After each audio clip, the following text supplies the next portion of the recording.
Welcome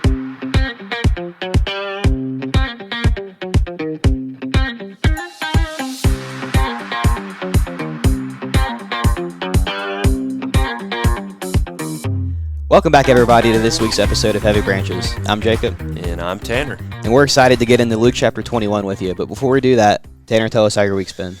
My week's been pretty good. Started off with a good Lord's Day, teaching Sunday school. We had a congregational meeting. So that all went well. And then, worked through the week, got some homework done.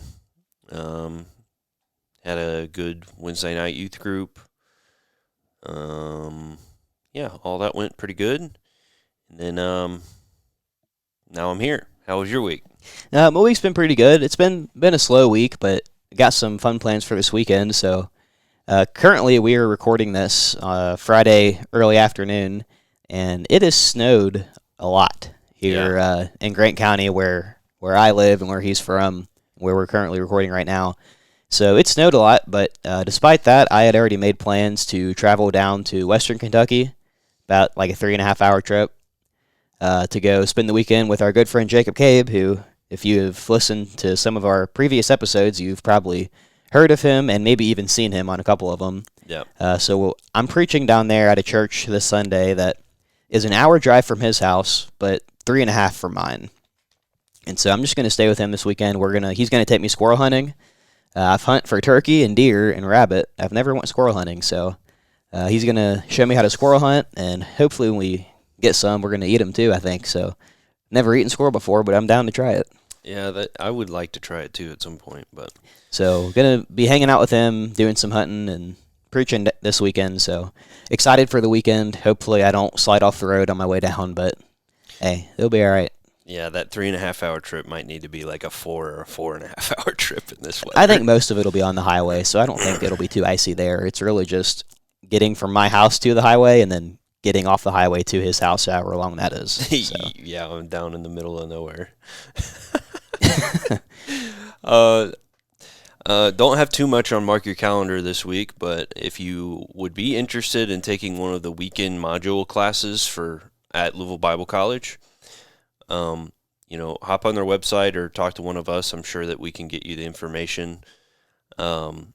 It's just like a 2-day intensive class where you go down on a Friday typically, and you have, I think, 8 hours of class on Friday from 1 to 9, and then you get up at like 8 Saturday morning, and then from 8:30 to 5:30, I think is typically the class time there, and you can audit that, so that means you don't have to do any homework, but you don't get any credits, or you can actually take it for credit and get a full 2 credits from the class, and you have 6 to 8 weeks to turn in the homework for that.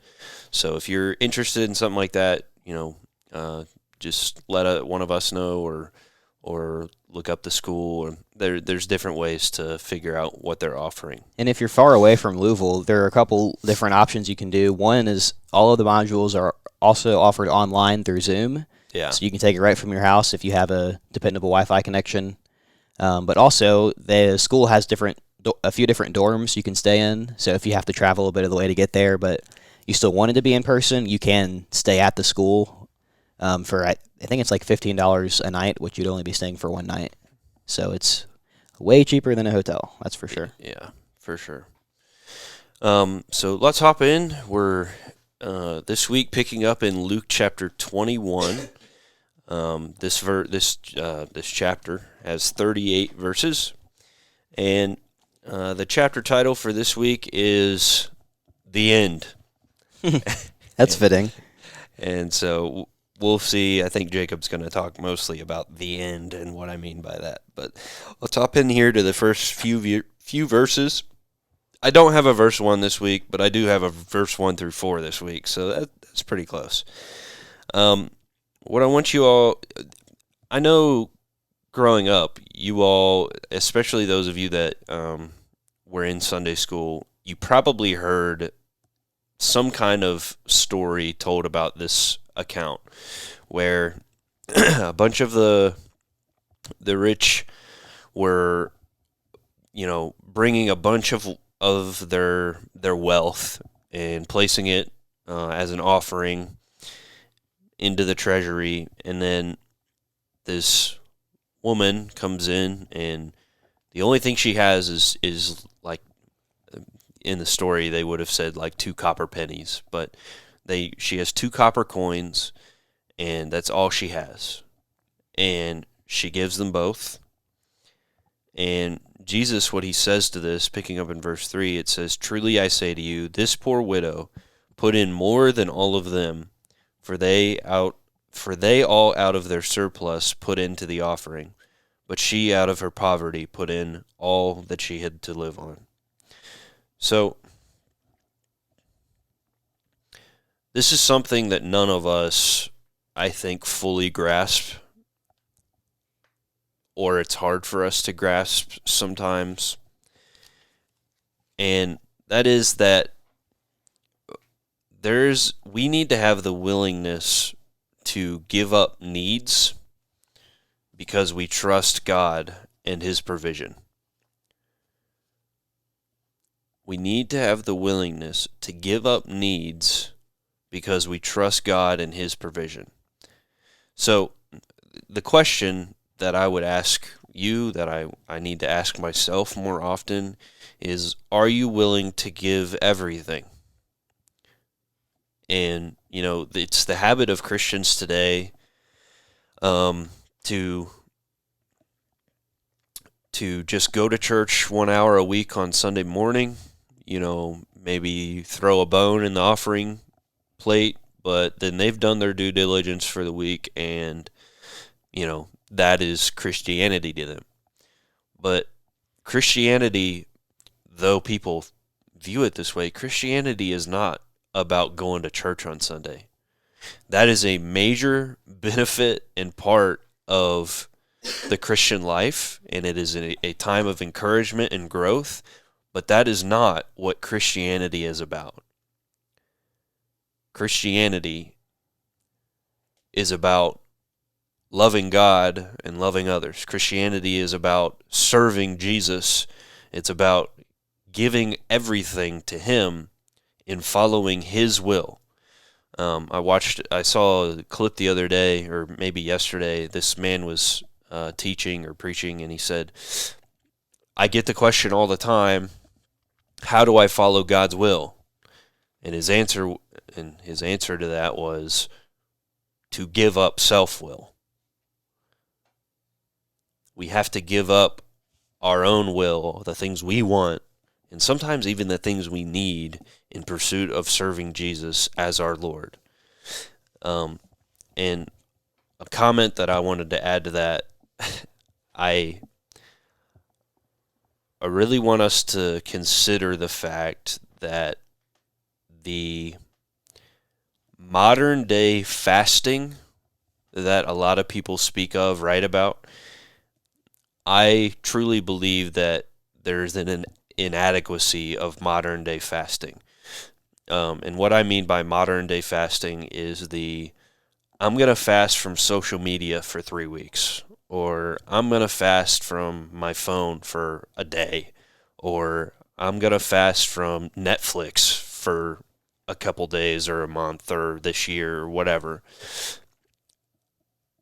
Fasting is about giving up something you need in order to discipline yourself and to focus on God, to discipline yourself to focus on God, and to discipline yourself to trust Him.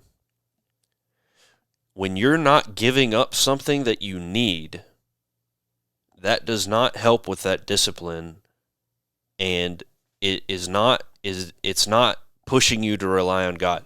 Now, I'm not saying that giving up on social media for a time or forever is not a good thing. That probably is, honestly, a very beneficial thing.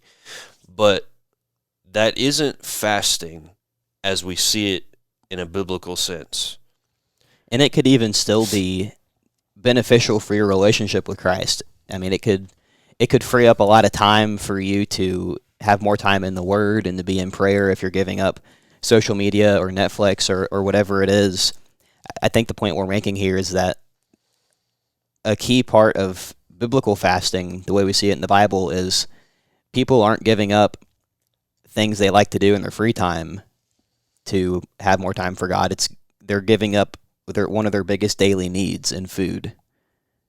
And there's a difference there between giving up something you like to do and giving up something you have to have in order for your body to live. And really, when it comes down to it, it's about, do we trust God and His provision or not? And so I wanted us to all consider that as we looked over verses 1 through 4. Now is the next part. Jesus is in the temple, and we get to verse 7, and it says, "They questioned him, saying, 'Teacher, when therefore will these things happen?'" Because Jesus is talking about the temple being torn down, and we get into this section of what really takes up most of the chapter. And I forgot to do this, but be sure you read the chapter. Be sure to read the chapter, before and while we're going through this. And I'll add in quickly, not just this chapter, but if you want to read a parallel account to it, Matthew chapter 24 is the parallel to Luke 21, and really Luke 21 is kind of like the, how do I want to say this? The condensed version of Matthew 24. So they record the same events that happened here, but Matthew does give a little bit more detail as to what Luke does, and we'll talk about that a little bit later too. Yeah, so as we dive in here, the main thing we see is Jerusalem is going to be destroyed. That's the point that we're going to get into. So many say that this foreshadows or is prophecy about today and about the second coming. Jacob, why don't you share with us, is this about the second coming, or is this about the destruction of Jerusalem in 70 AD? Well, you've asked me to settle one of the more controversial questions regarding, I would say, the New Testament. I don't know of too many different areas of the New Testament that is disagreed upon, maybe more than this here, between whether it's talking about the second coming of Christ at the end of the world, or if it's talking about the destruction of Jerusalem. My conviction, and there's probably going to be people listening that won't agree with me. Maybe you will by the time we're done going through this. But my conviction is that Jesus is talking about the destruction of Jerusalem that we see happen in 70 AD. And so I kind of want to split this up into 3 sections between verses 7, where we started, and this section really kind of ends in verse 28. So I'll split this up 3 ways, and we'll just kind of go through this and really see 3 different ways that helps me to settle on the fact that he is talking about the destruction of Jerusalem.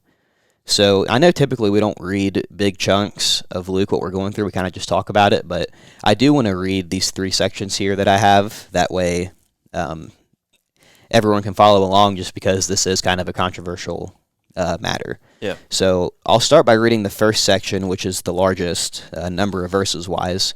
So I'm going to read verse 7 to verse 19, and then we'll talk about it. It says, "They questioned him, saying, 'Teacher, when therefore will these things happen? And what will be the sign when these things are about to take place?'" And again, they're asking for the sign and when this will happen. About the verse before says that, where Jesus says, "There will not be left one stone upon another there at the temple." And then in verse 8, Jesus says, "See to it that you are not misled, for many will come in my name, saying, 'I am he,' and the time is near. Do not go after them. When you hear of wars and disturbances, do not be terrified, for these things must take place first, but the end does not follow immediately." And then he continued by saying to them, "Nation will rise against nation, and kingdom against kingdom. And there will be great earthquakes, and in various places plagues and famines. And there will be terrors in great signs from heaven. So that's not the end of the section, but I do want to make a quick comment before I continue on the rest of the section, because this is kind of a pivotal part here in this first section we're going through.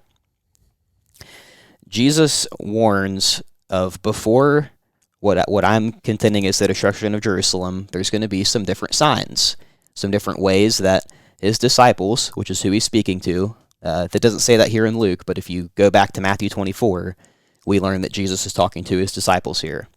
And so he tells them, here are some things you can look for before this destruction happens. He tells them about false messiahs, about rumors of wars, earthquakes, plagues, and famines. And I'm not going to go into too much detail here because we're going to go into some greater detail at a few other points. But we can see all of these things if you look back at church history and just history in general. You can see that all of these things happen in this time before 70 AD. But what's more important, we're going to continue on here in verse 12. I said this is a pivotal point. 70 AD is the year that Jerusalem was destroyed, just to clarify. Right. Sorry, go ahead. That's okay. So the pivotal point here in this first section is at the beginning of verse 12. But before all these things, so everything that follows, Jesus is saying, before those false messiahs, before those rumors of wars, before those earthquakes, before all of these signs I've given you, something else is going to come first. So here's what Jesus says. But before all these things, they will lay their hands on you and will persecute you, delivering you to the synagogues and prisons, bringing you before kings and governors for my name's sake. It will lead to an opportunity for your testimony. So make up your minds not to prepare beforehand to defend yourselves, for I will give you utterance and wisdom, which none of your opponents will be able to resist or refute. But you will be betrayed even by parents and brothers and relatives and friends, and they will put some of you to death, and you will be hated by all because of my name. Yet not a hair on your head will perish. By your endurance you will gain your lives. So before all of these signs happen that many people are looking for today for the second coming of Christ, the false messiahs and rumors of wars and all of that, Jesus says before that stuff happens, there's going to be this persecution happen. His disciples are going to be persecuted. They're going to have to come before kings and governors for Christ's name's sake, and it's going to lead for an opportunity for their testimony. And if you've read the book of Acts, you're probably already drawing the dots and connecting the dots before I even say this, but we see a lot of this is fulfilled in the book of Acts, where the disciples are, and just the Christians are persecuted, and they have to go in front of governing authorities, and they end up using it as a way to share their testimony. I mean, we see the Apostle Paul do this all throughout the second half of the book of Acts. Now, that doesn't mean that every persecution of Christians is fulfilled in the book of Acts. Christians have been persecuted other times as well.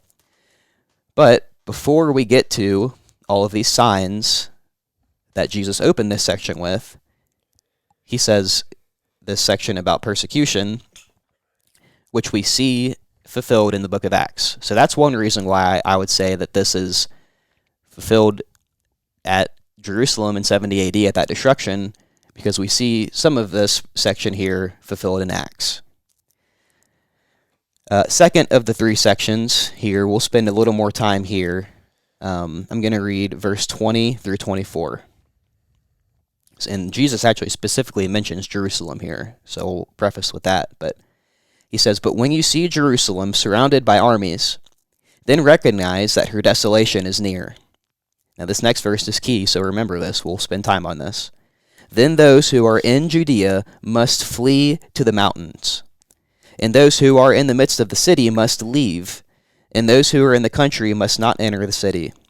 Because these are the days of vengeance, so that all things which are written will be fulfilled. Woe to those who are pregnant and to those who are nursing babies in those days, for there will be great distress upon the land and wrath to this people. And they will fall by the edge of the sword, and will be led captive into all the nations, and Jerusalem will be trampled under foot by the Gentiles until the time of the Gentiles is fulfilled." So the verse I told you to remember in that little second section there was verse 21. where Jesus tells his disciples, those who are in Judea, when you see Jerusalem surrounded by armies, must flee to the mountains, and those who are in the city must leave. So let's just say Jesus is talking about the second coming here, which he's not, but let's just say that he is. Why would Jesus tell them to flee out of Judea into the mountains? I want you to think about that. If the world is ending, Jesus is coming to have the day of judgment. Everyone's getting, you're either going to heaven or you're going to hell. What's going to happen when they run to the mountains? Are they going to just be able to escape the judgment day somehow? I mean, that wouldn't make any sense. And some of you listening to this may be familiar with the name Josephus, who is someone that we get a lot of church history stuff from. He was Jewish, right? Yeah, Jewish writer. Yeah, he was a Jewish writer, Jewish historian that documented a lot of history during the time of Jesus and slightly after too. And he actually records the destruction of Jerusalem in 70 AD. And Josephus records that the Christians there that were in Jerusalem fled to a town called Pella. I think I'm pronouncing that right. It's Pella if you want to look it up. And it's located in the eastern foothills of the Judean Valley, about 17 miles south of the Sea of Galilee. And so when you look back at history, we see that when the destruction of Jerusalem happened, these Christians that were there understood that when that came, that's when they needed to flee. It wasn't the second coming when they needed to flee to the mountains. It was, they understood it as when Jerusalem was being surrounded and was going to fall, that's when they needed to flee. So that to me is pretty convincing. When you just take a look at history and take a look at the context here, it wouldn't make any sense for them to want to flee to the mountains if the world was ending and Jesus was coming back. I mean, that wouldn't accomplish any purpose at all. Another thing I could bring up is Jesus says, "Woe to those who are pregnant and to those who are nursing babies in those days, for there will be great distress upon the land and wrath to this people." I mean, we don't believe that babies are going to hell. We believe that babies are innocent of sin, and so that they'll be in heaven. So if this is talking about the judgment day, the second coming, why would Jesus say, "Woe to those who are pregnant and nursing babies"? The babies will be in heaven, and if the mothers are Christians, they'll be in heaven. Jesus is saying, "Woe to those who are pregnant and nursing babies," because if the city that you live in is about to be taken over and destroyed by another army, that's not a good time to be pregnant or nursing a baby. Yeah, it's really hard to, it's really hard to try to carry a young child, that, especially one that can't even walk yet, and try to escape a coming war or something like that. So the last little section here, kind of my first reason for saying that this is the destruction of Jerusalem is talking about what we saw fulfilled in the book of Acts that has to come before all of those signs of earthquakes and false messiahs. Secondly, was due to this whole thing about fleeing to the mountains and about how that only makes sense if Jesus is talking about the destruction of Jerusalem. The last little section here, and the last kind of reason I believe this is about Jerusalem, is found in verse 25 through 28, so I'll go ahead and read that. "There will be signs in sun and moon and stars, and on the earth dismay among nations, and perplexity at the roaring of the sea and the waves, men fainting from fear in the expectation of the things which are coming upon the world, for the powers of the heavens will be shaken. Then they will see the Son of Man coming in a cloud with power and great glory. But when these things begin to take place, straighten up and lift your heads, because your redemption is drawing near." So when you read that, you're just thinking about what the words of those verses say. You probably hear some things that make you think second coming. That's just the way that our minds hear that, talking about signs in the sun and the moon and the stars, and especially the phrase "the Son of Man coming in a cloud." That is one of the bigger phrases that gives off second coming vibes, if you will. And so we're going to talk about that. Before we get to the coming on a cloud part, I want to talk a little bit about this verse 25, talking about the signs and the sun and the moon and the stars. Many people that would say this whole passage is about the second coming of Christ would say that this is second coming language. And while we may understand it that way today, having more revelation than they did during this time because they only had the Old Testament, I want to take a look at how someone who only had the Old Testament would have understood this. And to do that, we're going to look at some different Old Testament prophecies. And now I'm not going to actually turn to these and read them, but I will tell you the reference. That way, if you want to keep looking into this, you can pause or go back in the podcast and then look these up on your own. But I don't want to spend 20 more minutes on this. So Joel, the prophet Joel, uses this kind of same judgmental language of the sun and the moon growing dark in Joel chapter 2, verse 10. And I guess I should clarify it. When I say judgmental language, what I'm talking about is the destruction of Jerusalem here. This isn't just something that just happened. This was something that God used as a judgment against Jerusalem because of their rejection of Him. And we saw God do that all throughout the Old Testament, and we see some of the language of the Old Testament prophets when they talk about nations being destroyed out of a judgment from God. They use this very same language that Jesus is using here about signs in the sun and the moon and the stars. So one example of that is in Joel 2:10. If you want to look that up, you can. Another example is Ezekiel uses this same kind of language, talking about the destruction of Babylon. And if you want to look that up, you can look at Ezekiel chapter 32, verses 7 through 12. Another prophet that uses the same kind of language, talking about God's judgment and destruction upon a nation, is Isaiah. He speaks of the destruction of Babylon, just like Ezekiel did, and also of the nation of Edom. And you can read about that in Isaiah chapter 13, verse 10, and Isaiah chapter 34, verse 4.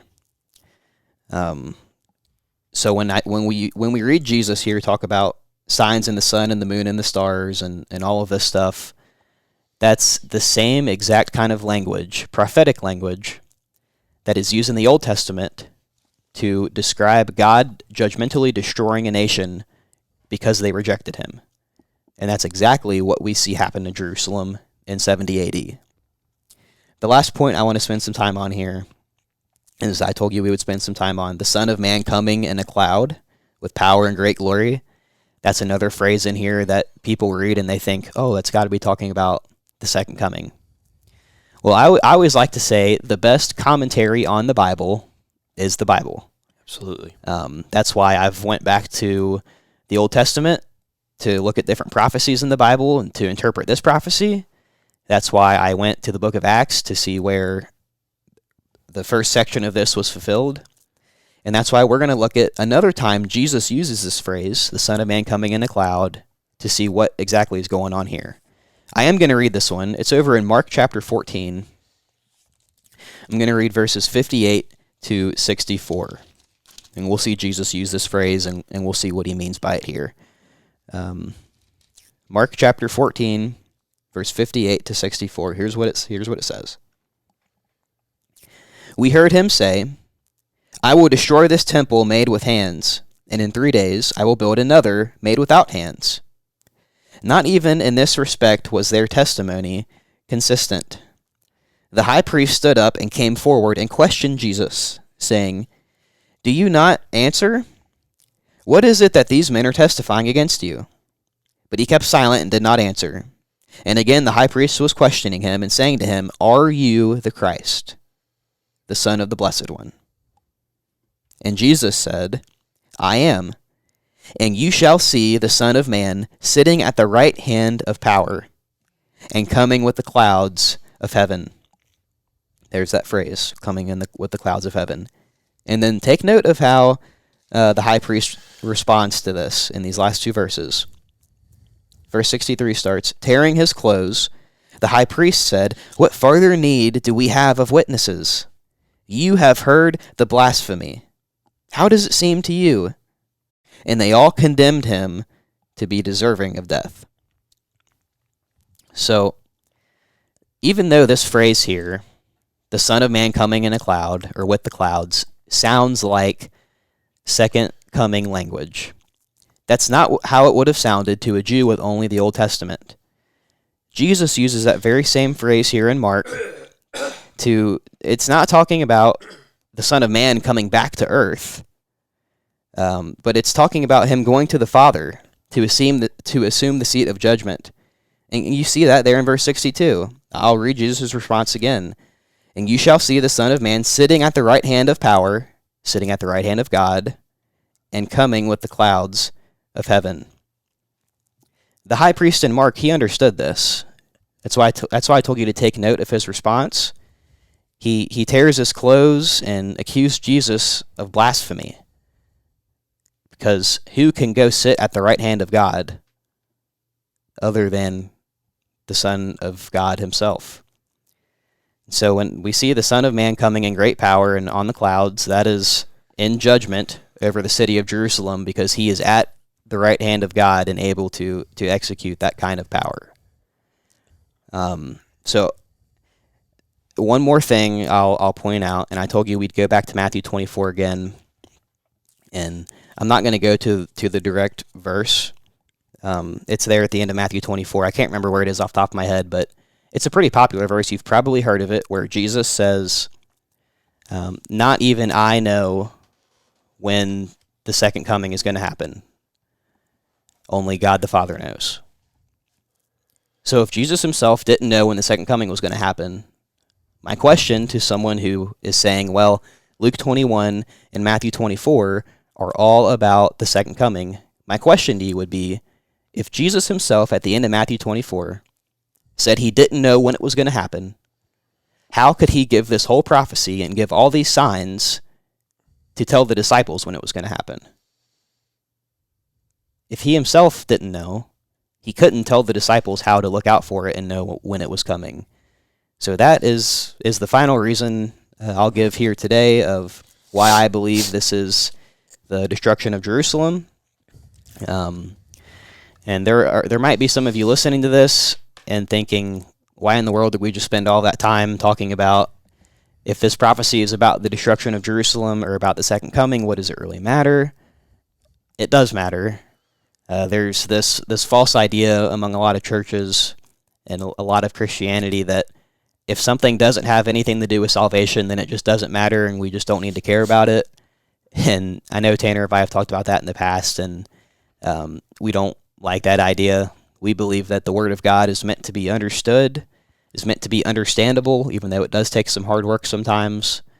And so we hope we've made a clear case to you about why, biblically speaking, we know that this is talking about the destruction of Jerusalem. Yeah. And the last thing that Jacob hadn't mentioned yet, but we talked about it earlier, the last verse that you can point to that is just another confirmation that this is talking about the destruction of Jerusalem is verse 32. It says, "Truly I say to you, this generation will not pass away until all things take place." Right. So Jesus is talking about, the current generation, the people alive right now with him. They're not still alive. So Jesus is talking about something that's going to happen in their lifetime. Yeah, if this was about the second coming, well, we would have missed it somehow, because all these people are dead, and Jesus says that this generation is not going to pass away until all these things take place. And some of the apostles we know, died before the destruction of Jerusalem, but we also know that John, he would have been writing some of his, letters and stuff around 90 AD. Yeah. And when he's writing, we can tell that he has been part of the Jews that have been scattered because of the destruction of Jerusalem, and he's writing to Christians in the Asia Minor area and such.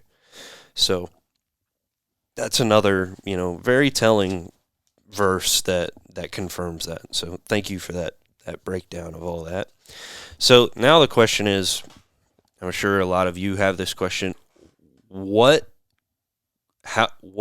from this can we apply to our lives today? And the first thing I'll take you to is kind of back to the middle of this, verse 19. Jesus is talking to them, and he says, "By your endurance, you will gain your lives." And what he's talking about is endurance, perseverance, trust. He's talking about faith. And enduring through persecution, which is kind of the direct context there. That verse 19 came right after Jesus was talking about all of the persecution that was going to happen, that we talked about happen in the book of Acts. Well, the persecution of Christianity didn't stop when the book of Acts ended. Yeah, and we see that again and again throughout Paul's letters and Peter's letters and John's letter. We see that throughout the New Testament, that as Christians we are going to endure persecution. Now, I think more and more we in America are understanding a little more of what that word persecution means, because for a long time American Christians didn't endure that as much, but it's coming more. Our lives aren't necessarily in danger all the time because we're Christians, but we are starting to deal with much more backlash and disrespect and all kinds of persecution. I just saw a clip this week. If any of you watching are NFL fans, you'll recognize the name C.J. Stroud, rookie quarterback of the Texans, and he's led them to the playoffs and got a playoff win. And throughout the whole season, even before they were in the playoffs, every interview he does at the end of the game, because they always interview the star quarterback, before he said, the reporter will ask him a question about the game.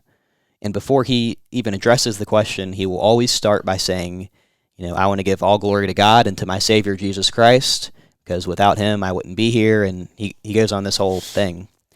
Well, you can get it from like the television recording of the end of the game where you see that whole interview, and he does that.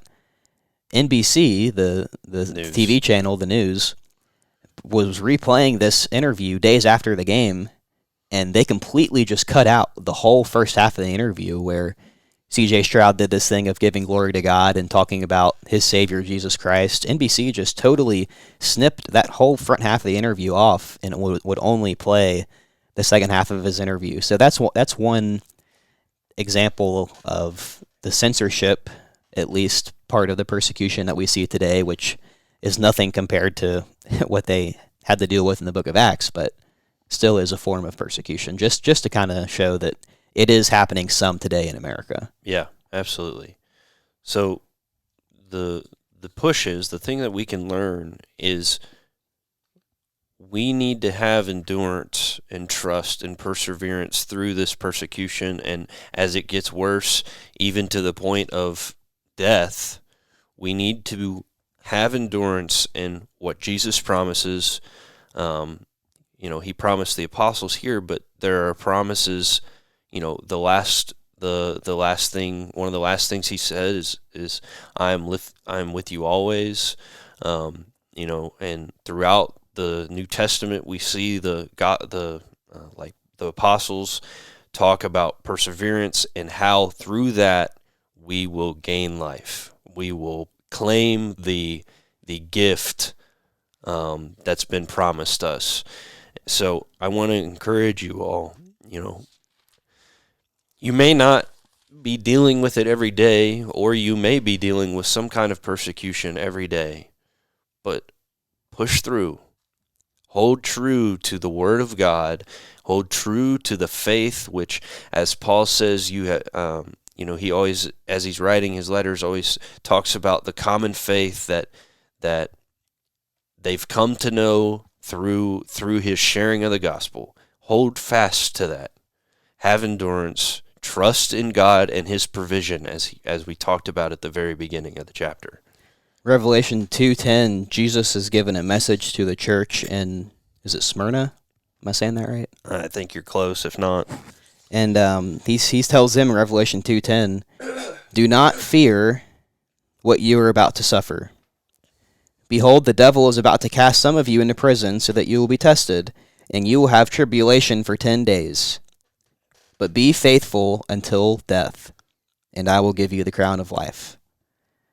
So Jesus' message to the church in Revelation, and through the rest of the New Testament, we see his message to the church today is that we need to be willing to persevere through suffering, through persecution, all the way to the point of death.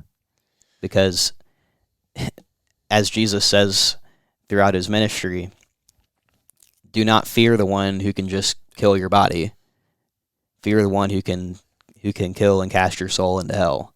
That the world can persecute us for our faith. They can belittle us. They can censor us. They can threaten to kill us. But there's something they can never threaten to take away or to harm, and that is our salvation and our hope in heaven, which outweighs any kind of persecution they could throw at us. And if you're not quite sure what it means to endure, trust is a big part of it, trusting in God and his provision. But also on top of that, you think to Paul, this is probably one of the most commonly talked about things on perseverance or endurance, is Paul says, I've ran the race, I've fought the good fight. That means proclaiming and defending the message and the mission of the gospel. So trust in God and his provision, and proclaim and defend the message and the mission of the gospel. That is our duty, our task, our purpose, our life as Christians. So what else can we learn from this? Well, as Jesus kind of wraps up this destruction talk, he picks up in verse 34. He says, be on guard so that your hearts will not be weighted down or dissipation and drunkenness and the worries of life, and that day will not come on you suddenly like a trap, for it will come upon all those who dwell on the face of all the earth. But keep on alert at all times, praying that you may have strength to escape all these things that are about to take place and to stand before the Son of Man. So, to end all of this talk about these outward signs that are going to take place, Jesus then switches to concern for the inward moral heart condition of the people, of his people.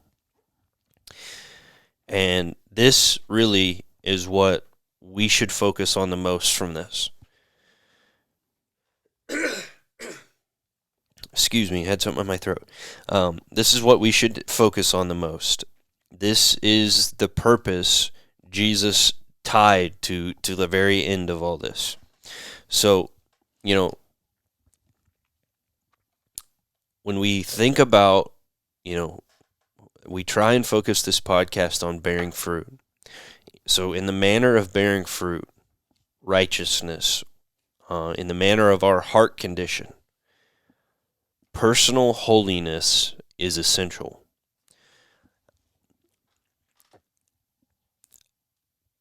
Too often, I think personal holiness is forsaken for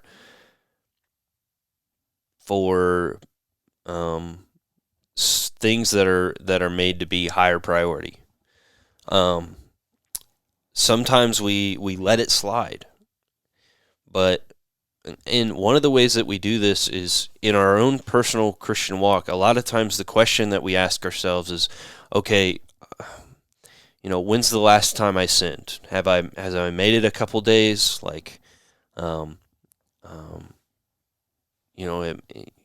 Am I doing pretty good? Have I gone a few days without sinning? But that shouldn't be the question that we're asking. The question that we should ask ourselves is, are we living a holy life? And the way that we answer that question is we compare ourselves to Jesus. We compare ourselves to God.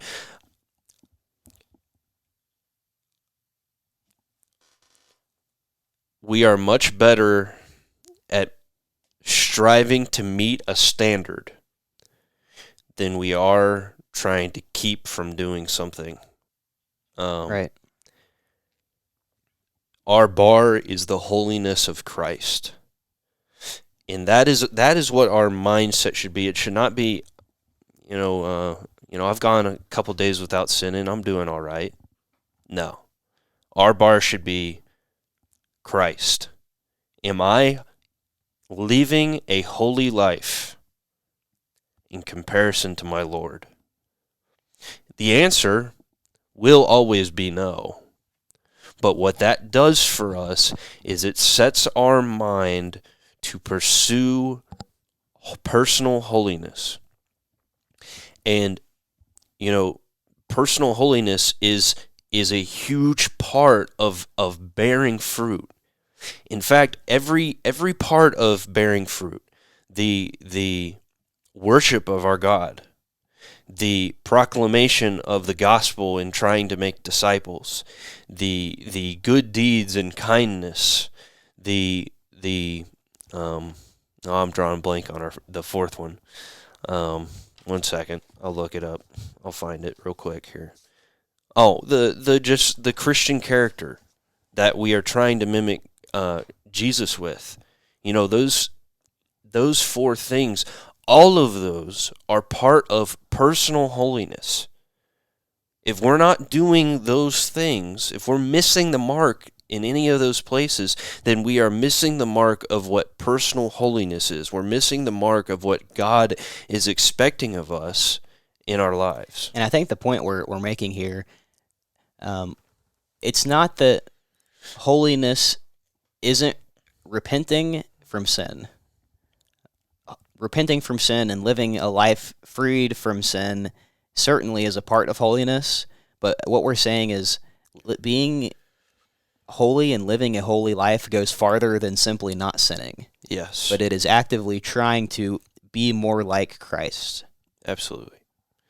And so, in comparison to God, how are you living, thinking, doing, decision-making, treating God, and treating others? It's more than just not sinning. And so the idea of personal holiness is extremely undervalued, but really it makes or breaks the Christian. And here Jesus is expressing that these people need to have a sense of personal holiness. They need to be sure that they are striving to follow him in all ways, through endurance of faith, and through, as Jacob said, through not sinning. And I don't know if we've done this before, but I wanted to offer up a book on holiness. It's called He Died to Make Men Holy. And you remember the name of the author? But it's by Norman Bales. Norman Bales. Normanbales. Yeah. So, He Died to Make Men Holy. I've read, I haven't read all of it, I'll admit that. I've read a chunk of it, and it is an excellent book. Obviously, no replacement for the Bible, but he writes about the expectations that God has for us in our holiness, and how Christ's death is not just about not sinning. It's about holiness. It definitely would make a good devotional read if you, as a part of your relationship with Christ and spiritual disciplines, wanted to do a study on holiness. Definitely would recommend that to go alongside of, not in replacement, but alongside of what the Bible teaches about holiness. Absolutely. So that is how we can take all of this judgment language, all of this stuff that doesn't necessarily, directly correlate with us, but we can still draw application from it. The last thing I'll add, something that does directly impact us, is the fact that all of this that Jesus prophesied was fulfilled when Jerusalem was destroyed in AD 70. And that is just another confirmation that his word is true, that he was the Christ, that he is the Christ, and that we can trust in the words that he spoke. So the last thing I'll say is I just want you all to notice again, and I plan on pointing this out every time I can. Jesus is in his last week before his crucifixion. And I mentioned this last week, but again and again and again, his whole life he is about his mission all the way up until the day that he is crucified. We'll talk about this when we get there, but he's sitting before Pilate on trial, getting ready to be sent to die on the cross, and even then, he is preaching the message of the gospel. And right here at the end of this chapter, it says, now during the day, in verse 37, now during the day he was teaching in the temple, and at evening he would go out and spend the night at the mount that is called Olivet. And all the people would get up early in the morning to come to him in the temple and listen to him. He was teaching every day leading up to the final day, leading up to his crucifixion. That certainly says a lot about his priorities and what he felt like was extremely important to spend his last days on earth doing. Absolutely. And we need to make sure that our priorities line up with Christ in manners of personal holiness, in manners of endurance and perseverance and faith. So I hope you all have been encouraged by this today. Jacob, again, thank you for the breakdown of that passage. That was good. I hope I made it clear. I think so. You got anything else? That'll do. All right. Go bear fruit and so prove to be one of his disciples.